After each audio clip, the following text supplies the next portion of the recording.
they were shocked and stunned to find Sabina's body in Tom's room. It seemed unlikely that Sabina could have afforded to stay at a place like the Shusugi band house, especially when you look at the bill she ran up while she was there. So I mentioned before that the rooms at this resort where she was murdered cost $1,000 a night. That's the price for the cheapest room. Sabina was actually staying somewhere even nicer and even more expensive than that. So it's hard to say how she managed the expense, but Sabina and a male companion had checked into the spa one day in late October.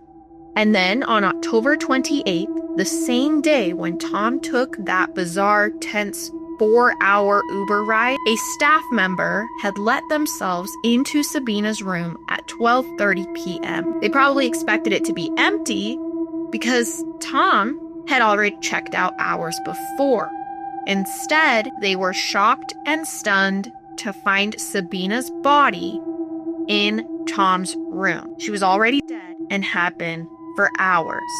Since earlier that morning, actually, before Tom had even called that Uber and left. So you're hearing me right.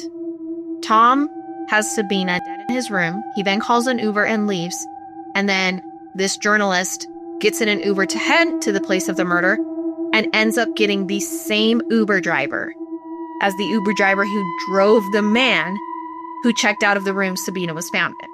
So obviously Tom is the number one suspect, or at least he would have been if the police knew who he was. But so far they hadn't identified him.